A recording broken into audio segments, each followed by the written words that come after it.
नमस्कार आप सभी को। इससे पहले वाली वीडियो में क्लास 12th में हमने एसक्यूएल स्टेटमेंट देखी थी। नेक्स्ट एसक्यूएल स्टेटमेंट में सेलेक्ट स्टेटमेंट के अंदर बहुत सारे और कमांड्स हमारी आती हैं, तो उसको देख लेते हैं आज। तो ये एक हमारा डाटाबेस है ईएमपी टेबल के नाम से, जिसमें जो हमारा एम्प्लॉय नंबर है वो एक प्राइमरी की लेंगे हम, और डिपार्टमेंट नंबर हमारी फॉरेन की लेंगे, क्योंकि ये डिपार्टमेंट नंबर से एक और टेबल होगा। तो इसी टेबल के एग्जाम्पल पे हम सेलेक्ट स्टेटमेंट की दूसरी कमांड्स को समझेंगे। अब इसमें जो हमारे पास फील्ड्स हैं वो कौन सी हैं? एम्प्लॉय नंबर है, E name, job, date of appointment, salary and department number. अब सबसे पहली जो आप सेलेक्ट स्टेटमेंट के साथ कमांड देखोगे वो है सेलेक्ट कॉलम रिट्रीव। मतलब कोई भी इस पूरे टेबल में से किसी भी एक फील्ड को आपको सेलेक्ट करना है, तो आप उसके लिए क्या स्टेटमेंट बनाओगे? सपोज अब इस एग्जाम्पल में हमने ये पूरी फील्ड सेलेक्ट करनी है, तो हम क्या करेंगे? सेलेक्ट लिखेंगे माई एसक्यूएल कमांड के बाद, select employ number. Employ number कौन सी थी? वो फील्ड था जो हमें लेना है। फ्रॉम टेबल का नाम आएगा ईएमपी। नेक्स्ट लास्ट में सेमीकोलन आएगा। सेमीकोलन जरूरी है, बिना सेमीकोलन के एसक्यूएल स्टेटमेंट आपको रिजल्ट शो नहीं करेगी। तो आउटपुट में आपको उस ऊपर वाले टेबल में से क्या मिल जाएगा? Employ number. नेक्स्ट है आपका कॉलम को रीनेम करना, मतलब कॉलम को एक नया नाम देना। तो उसके लिए जो सिंटेक्स है वो है सेलेक्ट फील्ड का नाम, मतलब जो भी आपका कॉलम का नाम है पुराने वाला वो आएगा एज नेम। नेम की जगह आपका नया नाम आएगा from table name, last semi colon. तो अब इसकी स्टेटमेंट क्या बनेगी इस टेबल के हिसाब से? My SQL select E name as name. अब जो ई नेम वाला कॉलम था हमने उसका नाम चेंज कर दिया नेम, फ्रॉम टेबल का नाम क्या था? ईएमपी। नेक्स्ट है आपका डिस्टिंग क्लॉज। डिस्टिंग क्लॉज का मेन पर्पस होता है कि कई वैल्यूज डुप्लीकेट होती हैं, तो उसको ये हटा देता है डिस्टिंग क्लॉज। तो इससे हम अपने डाटा को रिट्रीव कर सकते हैं जिसमें हमारी कोई भी डुप्लीकेट वैल्यूज नहीं होंगी। तो इसके लिए कैसे लिखेंगे? Select distinct as it is department number from employ. अब इसमें अगर आप ऊपरले टेबल में देखेंगे तो जो डिपार्टमेंट नंबर हैं वो रिपीट थे। देखिए इसमें जैसे ID 10, 20, 30, फिर 10 दोबारा आ गए, फिर 20 आ गए, ऐसे ही 30, 40 दोबारा आ गए, 20 आ गए।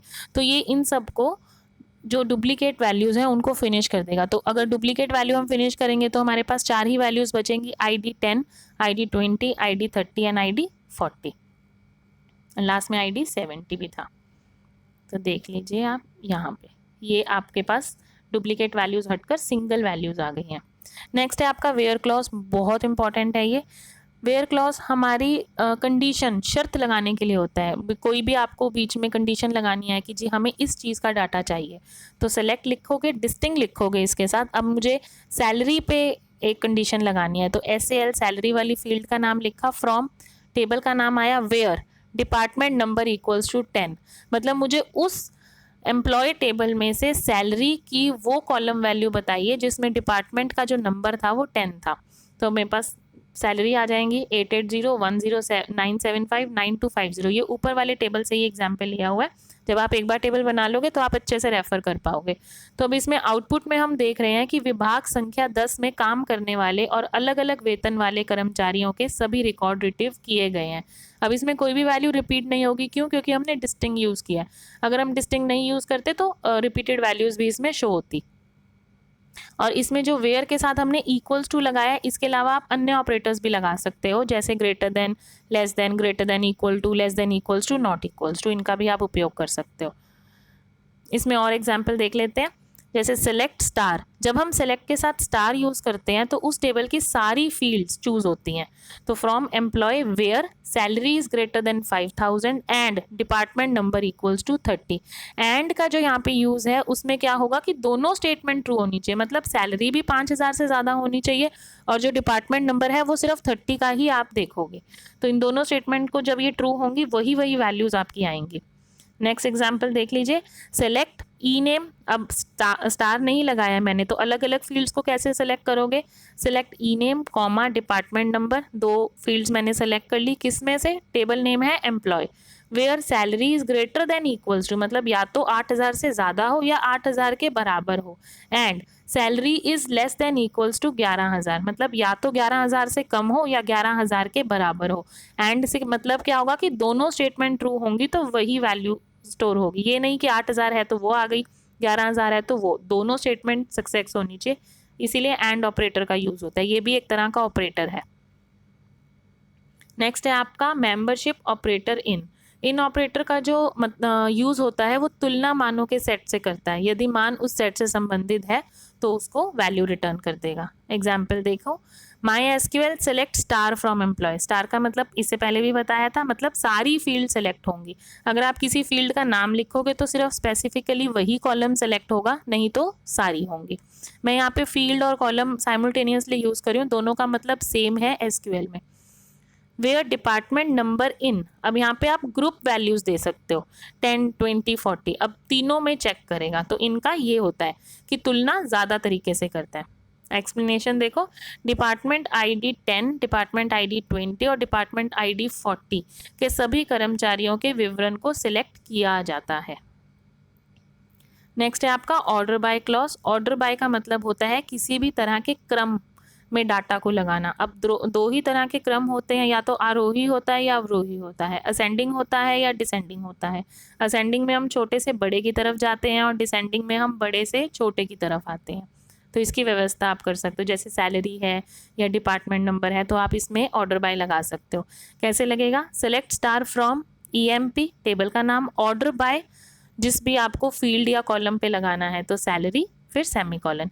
इससे सैलरी का रिकॉर्ड आरोही क्रम में डिस्प्ले होगा। अब जब हमने कुछ नहीं लगाया है तो बाय डिफ़ॉल्ट जो ऑर्डर बाय की वैल्यू होती है, जो उसका क्रम होता है, वो असेंडिंग ऑर्डर होता है, मतलब छोटे से बड़ा आरोही क्रम।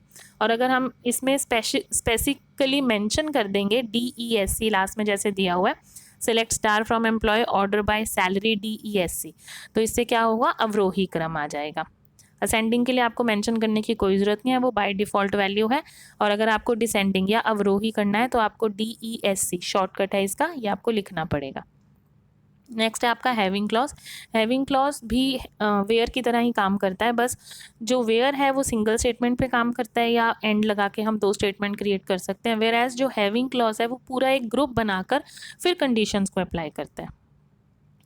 जैसे सेलेक्ट एक्सप्रेशन 1 से एक्सप्रेशन N, कॉलम के नाम आ गए, फ्रॉम टेबल का नाम आ गया, इसमें हमने वेयर भी यूज़ कर लिया कि वेयर कंडीशन, ग्रुप बाय से क्या होगा, एक ग्रुप क्रिएट हो जाएगा, फिर उसके ऊपर हैविंग कंडीशन लगेगी। एग्जाम्पल देखो, जैसे सेलेक्ट किया हमने जॉब और सैलरी के कॉलम को, कहाँ से, एम्प्लॉय EMP टेबल से। अब इसको ग्रुप बाय किया जॉब, मतलब जॉब और सैलरी को इकट्ठा कर दिया हमने ग्रुप करके जॉब में, किसकी, जिसकी सैलरी ग्रेटर देन 4000 होगी। इस स्टेटमेंट में जॉब और सैलरी को सिलेक्ट किया जाता है। इसमें जॉब की संख्या सूची तैयार करनी है, कंडीशन में सैलरी 4000 से ज़्यादा होनी चाहिए। ठीक है, तो जॉब वालों की हम संख्या तैयार कर लेंगे, कौन कौन सी की, जिसकी तनख्वाह 4000 से ज़्यादा होगी। अब बहुत सारे पेपर्स में वेयर और हैविंग क्लॉज में डिफरेंस आ सकता है 2 नंबर में, तो आपको इसका मतलब पता होना चाहिए। वेयर और हैविंग क्लॉज के बीच में मुख्य अंतर होता है कि वेयर क्लॉज कुछ शर्तों मतलब कंडीशन के आधार पर टेबल से डाटा को फिल्टर करता है, वेयर एज जो हैविंग होता है वो एक ग्रुप, एक समूह के ऊपर डाटा को फिल्टर करता है। वेयर क्लॉज के साथ हम सेलेक्ट, अपडेट और डिलीट कर सकते हैं किसी भी डाटा को, वेयर एज जब हम हैविंग क्लॉज का यूज़ करते हैं तो हम सिर्फ सेलेक्ट स्टेटमेंट का ही इस्तेमाल करते हैं। नेक्स्ट है आपकी substring pattern matching, last command है आपकी। सबस्ट्रिंग का मतलब होता है जैसे नाम, मतलब ABCD को जब आप इकट्ठा कुछ लिखते हो तो वो स्ट्रिंग कहलाता है। तब अब जैसे फॉर एन एग्जांपल किसी का नाम है, S से शुरू हो रहा है, K से शुरू हो रहा है, ठीक, ऐसे ही पिन कोड है 11 से शुरू हो रहा है, तो इन चीज़ों को आपको रिपीट करने की ज़रूरत नहीं है, तो आप इसको पैटर्न आप सेलेक्ट कर सकते हो। या आपको कुछ सर्च करना है, जैसे हम मोबाइल फ़ोन्स में किसी का मोबाइल नंबर सर्च करते हैं, तो हम जैसे सपोज़ हमें A नाम से सर्च करना है तो हम A डालते हैं तो A का सारा लिस्ट आ जाता है, तो सेम वही सबस्ट्रिंग पैटर्न काम करता है, मैच करता है। इसके लिए लाइक ऑपरेटर यूज़ करते हैं हम, जिसके साथ ये 2 ऑपरेटर्स होते हैं, एक परसेंटाइल का और एक हमारा अंडरस्कोर। ठीक है, परसेंटाइल हमारा एक से अधिक करेक्टर्स को दर्शाने के लिए होता है, वेयर जो अंडरस्कोर है वो कितने अक्षर हैं इन टोटल ये बताने के लिए होता है। एग्जाम्पल से आप और अच्छे से समझोगे, जैसे माई SQL select star from employ, select star किया है तो EMP की सारी कॉलम सेलेक्ट हो जाएगी, पूरा table. Where E name like के और फिर परसेंटाइल का साइन लगा दिया, तो अब इसका क्या मतलब होगा कि डाटाबेस में से के नाम से स्टार्टिंग नेम डिस्प्ले हो जाएंगे। जो भी के नाम से नाम शुरू हो रहे हैं, जो भी हमारा टेबल था EMP, वो सारे नेम आ जाएंगे। तो जो हमारा टेबल था उसमें एक ही नाम था, वो के नाम से कांता। नेक्स्ट है आपका my SQL select star from EMP where E name, like, अब ये परसेंटाइल आगे लगा दिया, लास्ट में ए आ गया। तो अब इससे क्या मतलब होगा जब हम इसे आगे लगाएंगे कि आखिरी में जिस जिसके ए आता है बस वो नाम हमें दिखा दे।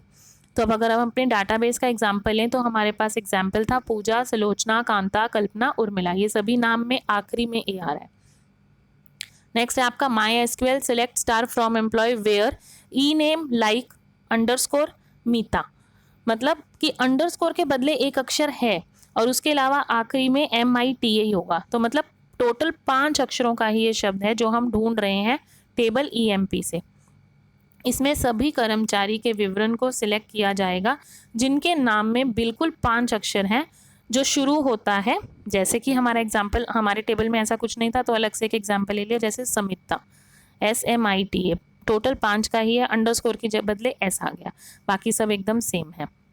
तो ये सेम वही क्वेरी है जो आप अपने कॉन्टैक्ट्स को ढूंढने में, आप जैसे कई बार नंबर लिख देते हो कि लास्ट में 1 2 है तो बस 1 2 वाले ही कॉन्टैक्ट्स आपको डिस्प्ले होंगे, तो सेम ये SQL में भी ऐसे ही काम करता है। तो आई होप आपको अंडरस्टूड हो गया होगा। कमांड्स हमारी फिनिश हो गई हैं। नेक्स्ट जो है आपका वो फंक्शन से स्टार्ट करेंगे। धन्यवाद।